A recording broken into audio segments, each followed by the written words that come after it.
Hey everybody, welcome back to the To Be Like Christ Luke Bible study. Today we are tackling verses 5 through about verse 10, and this might be a little bit of a shorter video, but this is just kind of the way that the chapter breaks down. If you haven't already, you can get a copy of the notes. You can get a physical copy like the book that I have here on Amazon.com. Also, you can get a free copy, digital copy online, and I'll put a link down in the description down below. It's to our website at tobelikechrist.com, and there's some other links that you can check out down there as well. We just worked through the first 4 verses yesterday, and Luke has kind of introduced his intentions in writing this gospel. He's writing it to Theophilus to give him confidence about the stuff that he believes. Now we're going to kind of answer the who, what, when, where, why questions. The first one is going to be where. Where did the events that Luke is talking about take place? Let's take a look at verse 5. We're going to be introduced to a lot of key information. In the days of Herod, king of Judea, there was a priest named Zachariah of the division of Abijah, and he had a wife from the daughters of Aaron, and her name was Elizabeth. The first question we want to answer is, where did the events of Luke's gospel take place? I know that geography can be boring, maps can be kind of boring, but if you can physically place an event in a physical space, sometimes it helps you to understand it better. And that's true with the Bible as well. You'll understand the Bible better if you know a little bit about where the events happened. Sometimes understanding the geography or the topography of a certain region will help you understand why events played out in a certain way. Definitely true, just in general, but specifically of the Bible. If you've got the notes, I've got a map here that will zoom in on the area in question. So the first one is kind of a zoomed out view of like the entire Roman Empire. This is the Mediterranean region, and Rome was in charge at the time. But all the way on the west, up north, you'll see Italy and Rome, and then you move a little bit more to the east. You'll go through Greece and Asia, which would be today known as Turkey. And then on the far eastern side of the Mediterranean, down towards the south, down kind of close to Egypt there, catty corner to Egypt is the area of Judea and the area of Galilee. Now, almost all of Luke's gospel is going to take place in this small section of the world. Flip the page over to page 18. There's a zoomed in view of that highlighted square. And this is Israel and the cities and the layouts and the regions in the first century. You'll notice Galilee is up north around the Sea of Galilee. That's going to be a real key area. Jesus spends a lot of time in Capernaum. And then if you follow the Jordan River south, you'll see the Dead Sea. And to the left of the Dead Sea, the region of Judea. And that's the region that we just read about in verse 5. It says, in the days of Herod, king of Judea. That's the where. Now let's ask the question, when? When did this occur in history? Well, it took place. The easy way to think about it is that Jesus's birth, which we'll read about in just a little bit, took place in about 1 AD. Right? I know there's some debate about the exact year, but just for the sake of ease, we'll say that this happened in 1 AD. And you might say, oh, well, that's convenient. He was born the first year that the calendar changed. And actually, the calendar was built and created around the birth of Jesus. That's why it's that way. BC meaning before Christ, and then AD meaning, it's an abbreviation for the Latin term Anno Domini, which means in the year of our Lord. The guy who put that together sometime after Jesus' birth built it around Christ, and a lot of people think he might have missed it by a couple years, missed Jesus' birth, so maybe Jesus was actually born in like 3 BC, but that's a discussion for another time. The easy way to think about it is that the events of Luke's gospel happen from about 1 AD to about 33 AD when Jesus ascended and went back to heaven. Verse 5 is also going to help us to answer the question of who. Who are some of the main characters who we're going to be dealing with? And at least in chapter 1,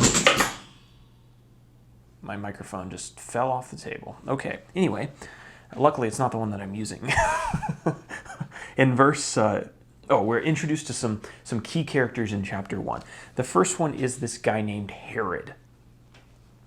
Now, Herod was kind of a family name. It was kind of a title. There's a bunch of guys named Herod. And it can get a little bit confusing, but just know that this was Herod the Great. Right? That's the way that history kind of refers to him, Herod the Great. and he was in charge of this region of Judea. He reigned in Judea for about 34 years. He was half Jewish. Wasn't full Jew, but he had some connection with the Jews because of he was partially related to them. And he managed to convince the Roman Empire that he was the guy to keep peace in the area of Judea. The Jews were kind of notoriously rebellious, but he said, look, I got the inside angle on these guys. I can keep peace here. You put me in charge. Herod was very crafty. He was a crafty politician, not so much a military leader, but definitely sly in the politics. And Rome gave him this title, King of Judea, or King of the Jews, which is interesting when we think about some of the ways that Jesus is referred to later on in the gospel. He was kind of a psychopath. He was a ruthless killer, and he was always paranoid that somebody was going to take his throne. He actually killed many of his own family members because he had suspicions that they were plotting against him. He was also, though, a great architect and seems to have had a love for building great architectural or accomplishing great architectural achievements, building things that maybe some people thought weren't even possible. He built a man-made harbor in the city of Caesarea. I have another video on Herod the Great that talks about more of this, and you can just search Herod the Great to be like Christ, and you'll find it somewhere on YouTube. It talks a little bit more about that stuff. But he was not the nicest guy, but he did win some favor with the Jews because he rebuilt their temple or renovated their temple in Jerusalem. The temple had gone through a rough couple of years leading up to this, and he spent a lot of time restoring it and rebuilding it and making it more than it ever had been before. Spent a lot of time and money doing that, and so the Jews, could tolerate him. Luke also introduces us to two other characters, Zachariah and Elizabeth. Zachariah and Elizabeth were both Jews. And it's important to know that almost everyone who we're going to meet in the just in the Gospels in general, almost everybody is a Jew. It's usually an exception if you're not a Jew. So I'm not going to clarify that on every character that we meet, but most of the people are Jews. And if they're not, the Bible will generally call that out. That's an important point because the story of Luke all takes place within Jewish culture and amongst Jewish people, and it picks up at the end of recorded Jewish history, the Old Testament and what's known as the intertestamental period. It's picking up right on the heels of both of those things. And so understanding a little bit about Jewish culture and Jewish people and Jewish history is key. And understanding the New Testament is a whole lot easier if you understand the Old Testament. That's okay if you don't. We'll dig into some of the helpful points to help you get some comprehension. But just know that the Old Testament isn't irrelevant, and it's important to read because you really can't understand the New Testament super well without having some understanding of the Old. Okay, so Zechariah, he was kind of a special Jew. He was from a special tribe. The Jews had 12 tribes, and there was one tribe, the Levites, who got to be the priests. And the priests were responsible for the holy things, the sacred things that went on within the temple, like the sacrifices and the offerings that were made to God, and the special items like the Ark of the Covenant and the different altars that were in the temple. They were put in charge of all of those things. Let me explain the concept of the 12 tribes of Israel for somebody who may not be familiar. There were 12 tribes total. Their names were Gad, Issachar, Reuben, Levi, that was Zechariah's tribe, Levi, Simeon, Joseph, Judah, Zebulun, Benjamin, Asher, Naphtali, and Dan. And you might ask, where do these 12 tribes come from? Well, to understand that, you have to understand a little bit about the Old Testament. There's a guy named Abraham, and God selected Abraham to be the father of the Jewish nation, a nation that he was going to use to save the world from sin. Okay? Abraham had a son, and his son's name was Isaac. God made the same promise that he made to Abraham to Isaac. Isaac had a son, and his name was Jacob. And God made the same promise to Jacob that he made to Abraham and Isaac, his father and grandfather. And then Jacob had, guess how many sons? 12 sons. And the families that grew out of those 12 sons became the 12 tribes of Israel. Jacob had his name changed by God to Israel, and so Israel's 12 sons became the 12 tribes. And any Jew back in those days would have been able to trace their lineage back to one of these families, one of these tribes, and they're often very proud of the tribe that they came from. So just know that all of the priests who worked in the temple, they were all from the tribe of Levi because God specifically selected them for this work. The Levitical priests were then broken down into like rotating shifts, and they would come for a little while and they would work in the temple, and then they would have some time off and they would go back home and be with their families, and that's the way that it was set up. There was always priests coming in and out to work in the temple and to make sure that the sacrifices were being offered and the other holy sacraments. I don't know if that's the word I want. The sacred things were being taken care of. Zechariah was of the division of Abijah, and you can read about that division in 1 Chronicles chapter 23 and 24. Zechariah had a wife. Her name was Elizabeth. Now, she was also from the tribe of Levi, but she wasn't a priest because only men could be priests. Verse 6 and 7 tells us a little bit more about Zechariah and their character and their situation. There's going to be a problem that's introduced here that God is going to resolve, but in doing so, he's going to use the resolution to weave his plan to save the world. He's going to weave his plan to save the world into that resolution, and they're going to be a part of it. Verse 6 and 7. And they were both righteous before God, walking blamelessly in the commandments and the statutes of the Lord. But they had no child because Elizabeth was barren, and both were advanced in years. Both Zechariah and Elizabeth were very spiritually minded people. They cared about what God wanted, and they did what God wanted.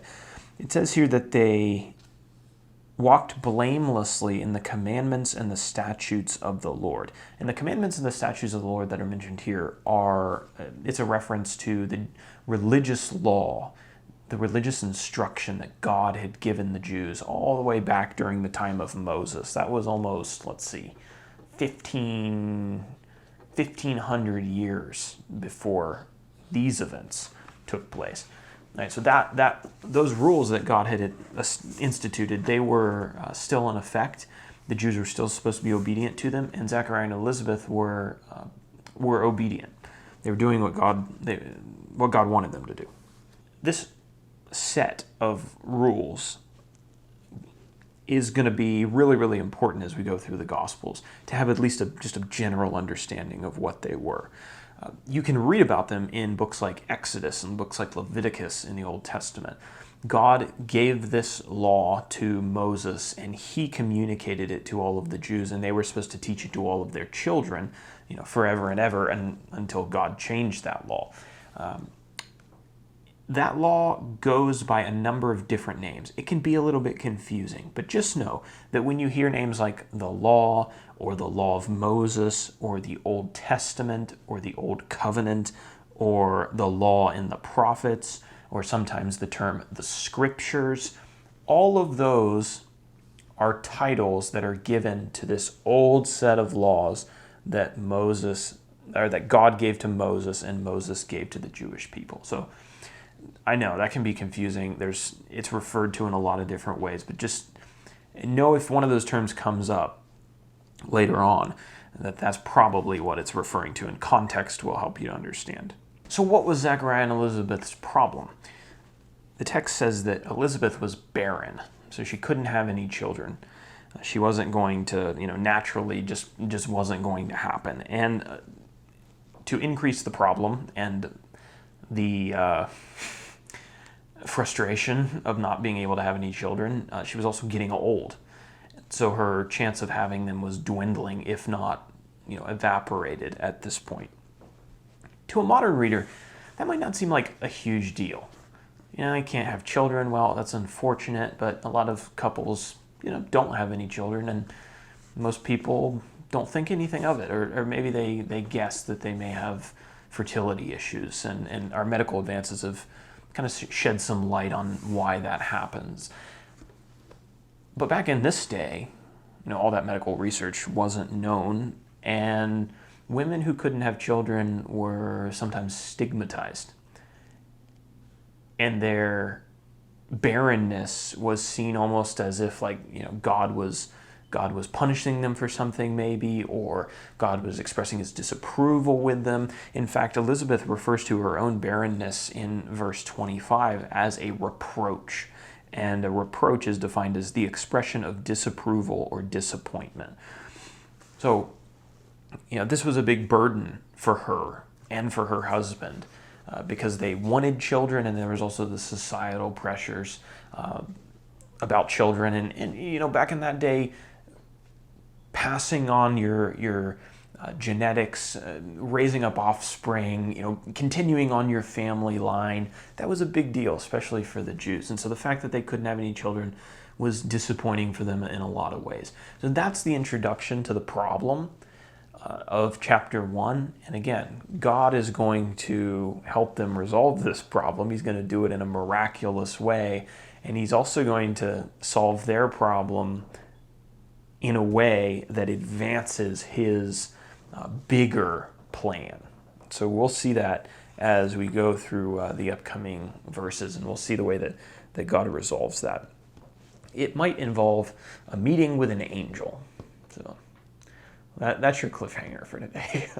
But thanks everybody again for watching. Thank you for the kind words that some people have said to me and commented and messaged me in regards to starting up another verse-by-verse study. I appreciate it. The encouragement is appreciated. And if you have some friends that you want to study with, or that you want to send some of this information to, feel free to send them the digital file of the notes and also links to the videos, and we can get out to as many people as we possibly can. The channel is quickly approaching 500,000 views, which will be a big milestone for me. 500,000 people. And I really hope that by the time I'm dead and stop doing YouTube, it'll be somewhere over 1 billion. 1 billion is my goal right now.